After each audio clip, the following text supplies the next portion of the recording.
Right, hello everybody. Hope everyone's well, getting ready for the holidays, and welcome back. Really, we've been away for a while. I know I say that pretty much every video, but this isn't our primary, I suppose, hobby or job even.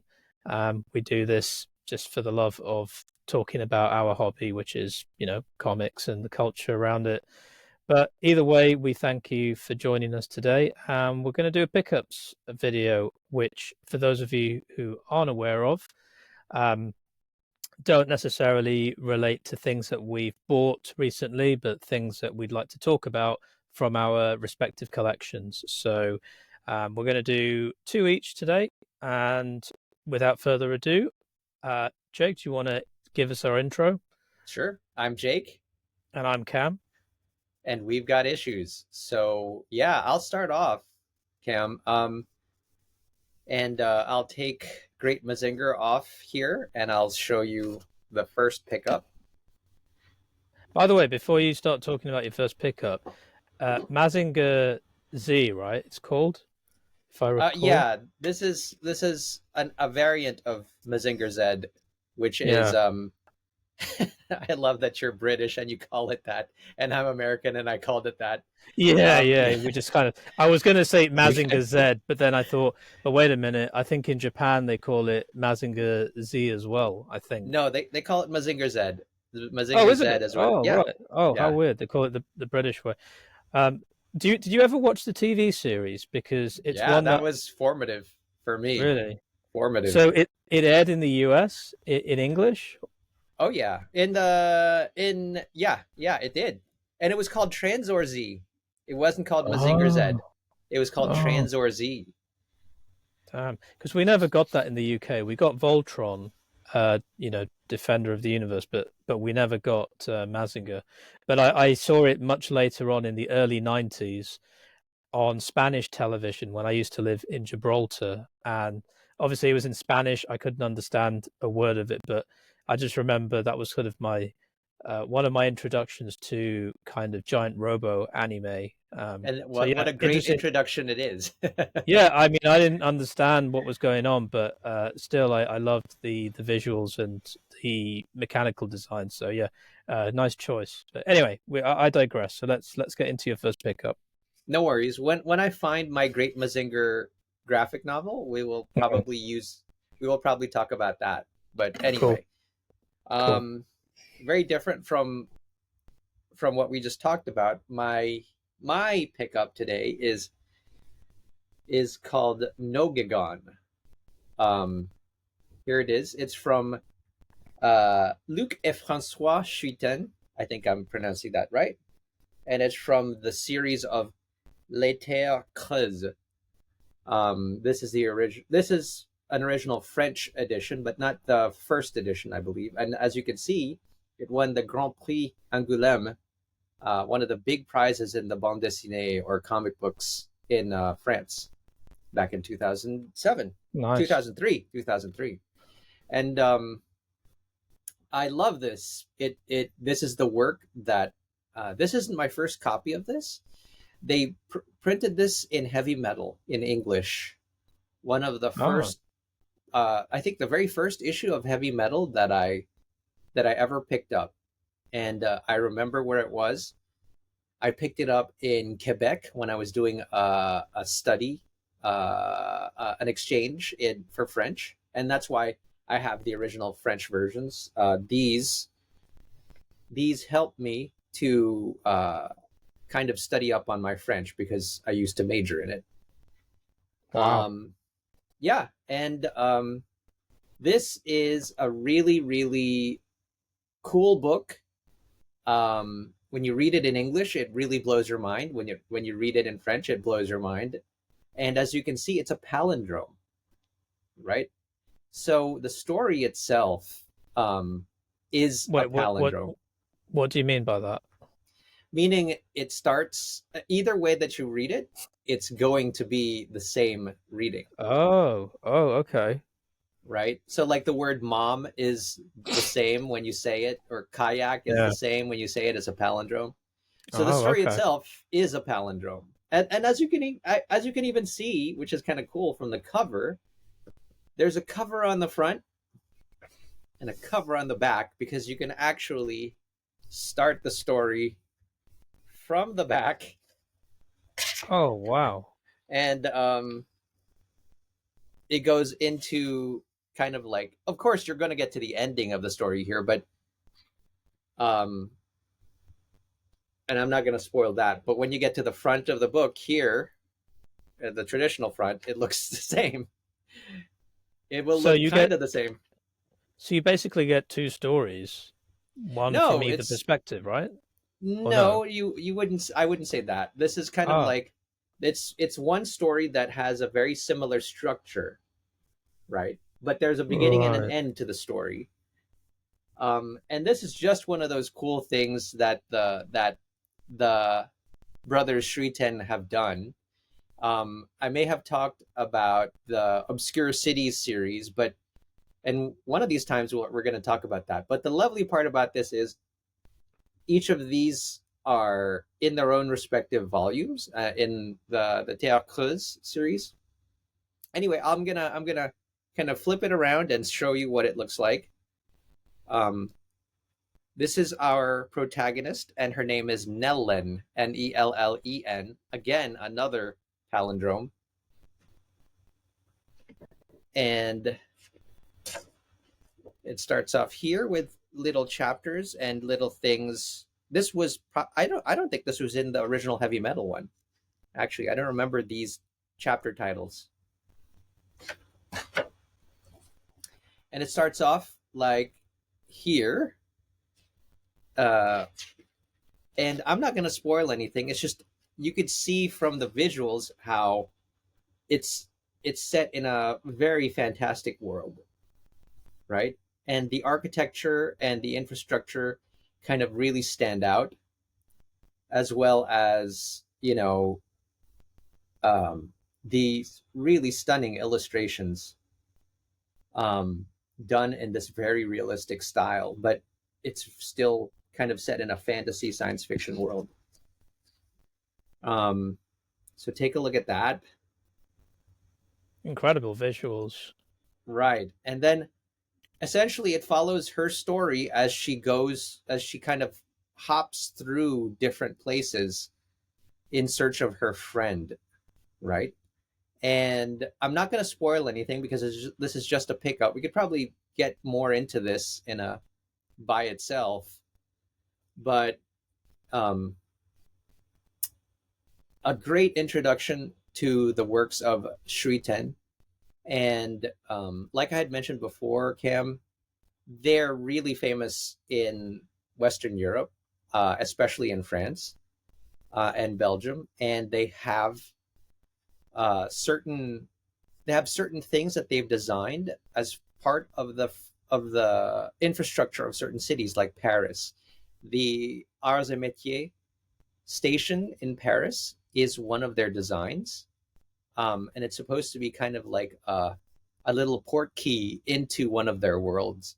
One of these times we'll Hmm. talk about it, but it's amazing stuff when you have uh, sequential art creators, comic book creators that are so well thought of that they are invited by the city to kind of become part of the city, for their works to become part of the city.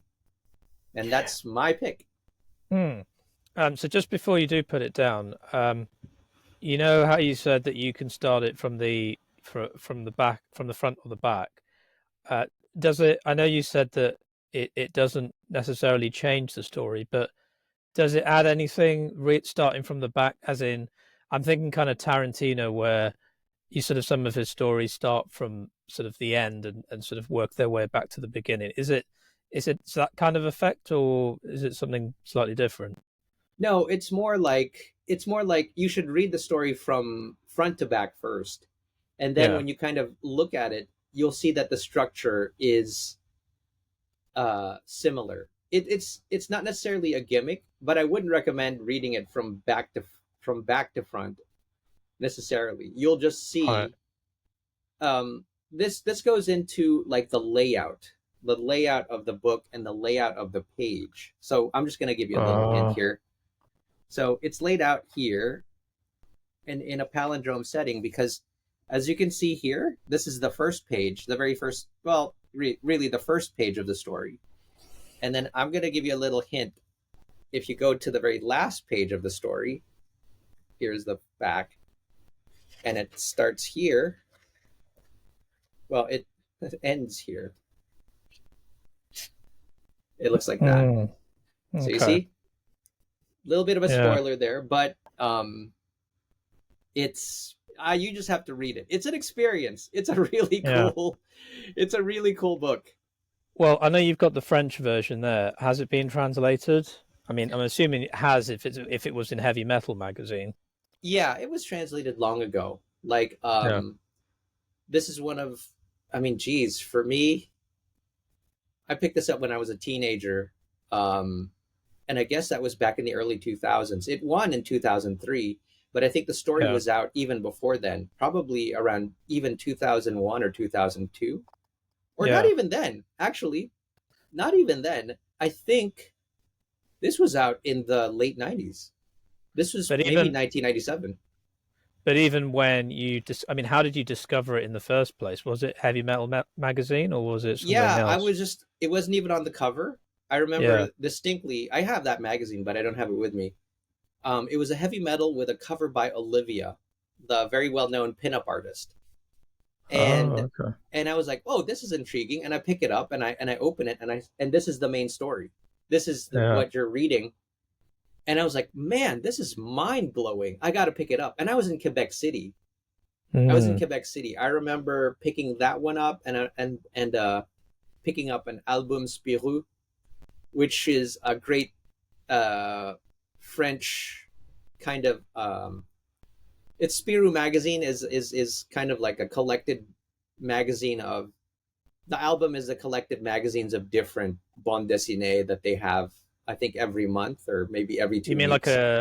a collective of sort of short comic strips or Yeah, sort yeah, of yeah. yeah. And I suppose it's all independent, right? I'm not sure. It's like the the Spirou magazine, which is very much unrelated to this, but it's one of those things wherein um it's like an anthology every Yeah. month that comes out, and then there's serialized. It's like Shonen Jump. It's like Mm. it's like Shonen Jump, but it's different genres of different comics. I think some creators get their start with that, and then when the comic is very popular, then they collect it into a big tome or Yeah. volume. I mean, these are the things that have been done in places before the United States ever really thought of doing that, because the United States is still stuck in its superhero comics era. But anyway, I digress. Let's get on with your pick. Nice. Okay, nice pickup. I've never heard of that one, so very interesting. So my first pickup is um from Marvel, and it is an artist that I have been fascinated with for many years, and I've always wanted to sample something from her and really just follow, get a series that would maybe get me more invested in her work, and that is Peach Momoko's Demon Days X-Men. Now, have you heard of this before? Not really. Right. Well, I suppose that's great because so Demon Days was a little bit of an eye opener for me because Peach Momoko I've seen from a lot of her cover art for comics, you know, for across Marvel and DC. She's an extremely prolific artist from Japan, and she's basically applied a very kind of, as you can see here, Japanese manga aesthetic to a an X-Men story. So what this collection is and what this series is basically um, a reimagining of the X-Men characters and mythology through the eyes of sort of Japanese mythology. So, for example, the a lot of the stories in this or are related to yokai, who are as somebody as yourself has lived in Japan, is very central to a lot of Japanese myths and folk tales. Basically, spirits. Anyone who's seen sort of Studio Ghibli films or Ghibli films, you'll have an understanding of what yokai are. But yokai are. But this story is it is a continuous one, and it is about a basically you follow a girl who is trying to find out more about her past, and a lot of the characters in here are modeled after famous, well-known X-Men or just Marvel characters in general, but then they're re-spec'd to be in the aesthetic of a sort of a Japanese folk tale. So the art is very much indicative of that, and you can see from the front cover, but it is absolutely stunning. The artwork here, it's all Yeah. sort of watercolors, and you'll have to remind me what's the traditional Japanese art style with brush strokes, painted brush strokes. You talked about it in a previous video that we did, but can you remind me if I can't remember the actual term for the style. Oh, show you mean like woodblock prints? There you go, Uh, woodblock prints. Yeah, uh-huh. there's a lot of influences there, obviously updated to modern techniques. To my knowledge, this was created digitally to some extent, but certainly there's watercolors here that she has also applied, whether digitally or actually physically. I'm not sure, but the story sort of really mirrors not necessarily well-known X-Men stories because it doesn't, but it does take the origin stories of some central characters like Psylocke, for example, and then makes a very Japanese sort of anime or manga version of those stories. I won't spoil who's who because that's part of the fun. Because they are very distinct, and you will know who's you'll be able to sort of match who's who while reading it. But it's very very well told. I mean, the artwork is breathtaking. Peach Hmm. Momoko I for can see me that. is one of those artists where she straddles the line between Western art and Japanese comic book art that I don't know anyone else who's crossed that threshold as well as she has. And I mean, I love her work so much. I framed one of her one of her variant covers for a comic series.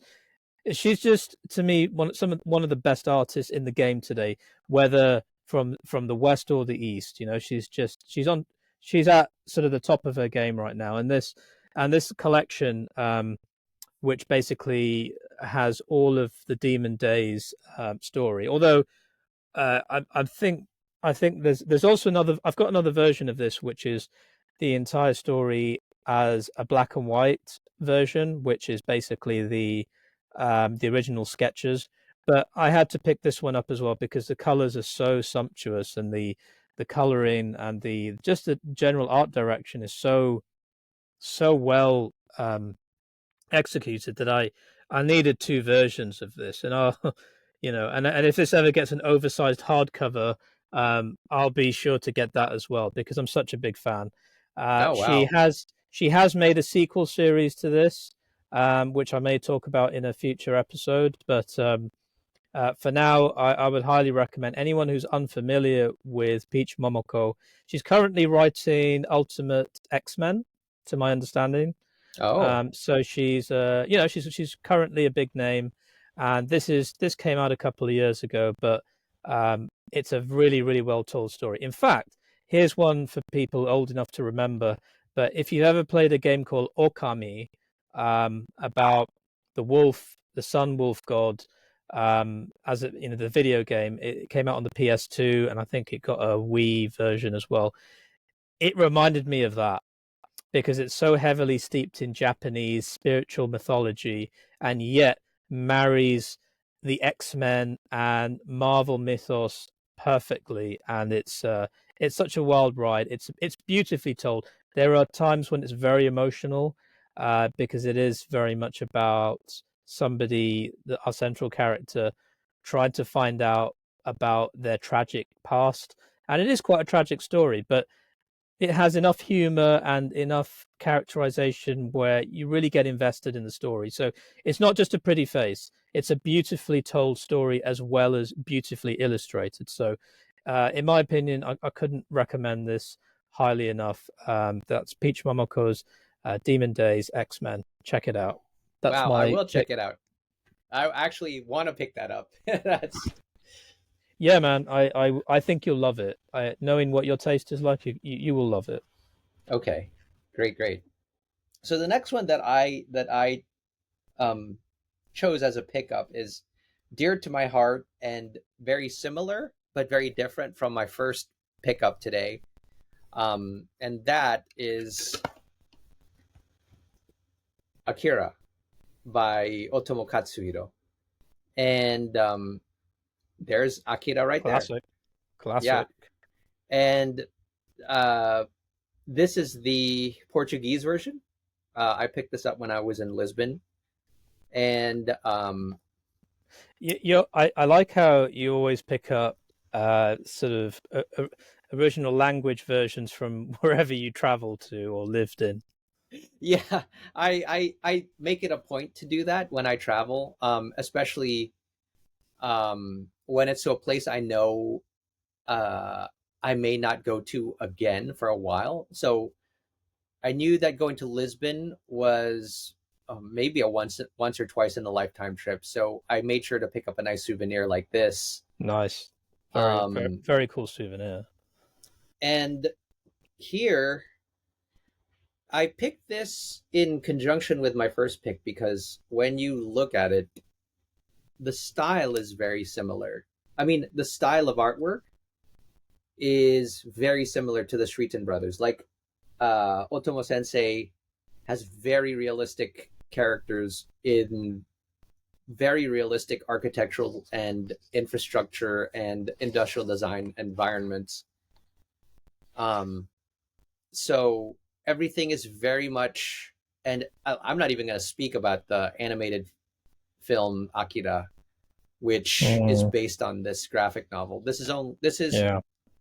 this is this is what is it?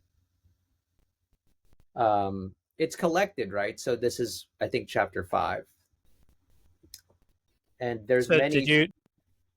Go ahead. so did you buy the first Oh, volumes of that, or was that I the only have the volume first you volumes. found? Yeah, I have the first volumes when they were printed in English first time. So when and that was a big deal. Okay, so a little bit of a history of Akira. Akira was very, very popular in Japan when it came out. It established Otomo Sensei as a premier mangaka, I believe, Yeah. and this was in the early '80s. Um, and this very realistic style of manga, um, he was one of the progenitors of this. I have to read up a little bit more about that, but this realistic style of manga even um, has influenced other mangaka, especially the creator of Naruto. Really? So yeah, Hmm. it basically if you read if you read Naruto, you can see the influence as Naruto kind of evolves in art style. He was basically trying to emulate his idol, which was Otomo Sensei. And by the time that Naruto ends, it looks like Akira. Hmm. And so, um, saying that, these are all originally printed in Japan in really huge volumes that are thick in black and Yeah. white, original black and white. And as you can see, everything is colorized, computer colorized. And this was a huge deal, because when it was first printed in the United States, they colorized it, right? They Did not they? only, yeah, Oh, they not only, and it read right to left, or the normal way, the normal Western way. They made it so you have to read it the oh, normal so Western they way. so they mirrored it. Yeah. Yeah, so from left to right, sorry. So from left to right, and then they computer colorized it. It's one of the first, well, and the people who published it first was not an independent place like Eclipse or First Comics, but Right. Marvel. Marvel printed Akira first, Hmm. knowing that this was a big deal. Yeah, and I mean, in terms of the story, have you finished reading all of Akira? You know, funny enough, I've never finished Akira. I haven't finished all of Akira because it's so voluminous. But one day, Well, because I asked because I have the whole series where you were talking about the Japanese versions. So I bought all of the Kodansha American release, which is in these beautiful hardcover editions. And there's, I believe it's 6 volumes. It's 6 volumes long, mm, but it's one that I want to look at for the show, to be honest, because we did Ghost in the Shell like a while ago, and just like that, as you say, Otomo Sensei is another one of the pioneers, right? I mean, mhm. he reinvented cyberpunk really for the West, at least for the West. Um, when the movie adaptation came out, it was one of my first anime films, and it drew me to it was one of those influences that got me into manga. So yeah, it's hugely important as a piece of work, and I think we'll definitely do Akira as one of our series highlights in the future. But Yeah. it's cool that you've got it. So how have you? Tell us a little bit about how you've got the series collected, insofar as how many you have. It doesn't not Oh, I only have necessarily haven't what finished it. what I have is one big volume, the in Japanese, the first volume collected in Japanese in black and white, and I have, when they were originally printed in the USA, they were collected in these, like, I think 40-page ones, around 40-page volumes Yeah. in a kind of prestige format uh, style, and I think I have the first 20 or so of those. So I don't actually have the entire collection because that's about how far I've actually read of Mm, Akira. yeah. Um, like, the story itself is sprawling, and compared to the anime, like, there's so much more that goes on. I'd love to keep reading it. Yeah. And also, I would love to do kind of like a comparison between the themes and art style of Otomo Sensei and Kishimoto Sensei for Naruto, Yeah. because if you really think about it, like, even from starting the the his series Naruto, Kishimoto Sensei already had this in his head, because it's really, Naruto is really a story of a protagonist, a main protagonist, and a main antagonist who used to be friends. So if you look at Nice. that, it's the same as Mm, Akira. Very much the same. It's almost the mm. same when you look at it when you look at it in pacing too, especially when the two characters shout at each other. You know, you're just like, Yeah. this is, when you look at Naruto, you're just like, where have I seen that before? Oh yeah, well, that's because this was his base influence. It's Akira. That's interesting because you're the first person to ever tell me that. I know a lot of people who've been into Naruto, especially during the anime's heyday, and I've never heard that, and it's interesting. But it does, yeah, I can see the parallel. But yeah, it'd be interesting for you to maybe tell us a little bit more about that when we actually do a series review of Akira. But great pick, definitely a classic, absolute classic, and also reminded me that I really need to read it because Well, you've had got it it. on the I've Yeah. got it on the shelf, and I've just had it there for years, and I just again, it's one of those problems as a comic collector that the whole first in first out sometimes doesn't always work, and I end up having this ridiculous backlog that will probably take me several years to complete. So yeah, we'll definitely get onto that one. So right, well, let me just go over my final pickup for today, and funnily enough, it's a manga. So maybe you read my mind there, and it's another one that I want to perhaps spread a little bit more awareness for those who have not heard of it, and it's called "The Witch and the Knight Must Survive," and it's a fairly new series that completed recently, I think this year. Um, and it's quite a short series. It's only 3 volumes long, and it's basically, as the title survives, about a witch in a and a knight who must solve a mystery. Now, initially, I thought this was going to be a very different story. I so what to just give you a very quick rundown. It takes place in a small village that is basically under the influence of a curse, basically. So this mysterious, if you like, fog, like I guess a bit like Stephen King's the Mist, I guess. Is it the Mist or the Fog? The Fog, or The Fog. is it John Carpenter's The Fog? Yeah, I'm getting mixed up now. But anyway, it's similar to the premise of that in that it's mysterious fog that's toxic, basically wafts through a village and mysteriously wipes out its inhabitants, or if you like, creates very much sort of a strange mystery whereby our central character needs to team up with his sister and try and find out the source of this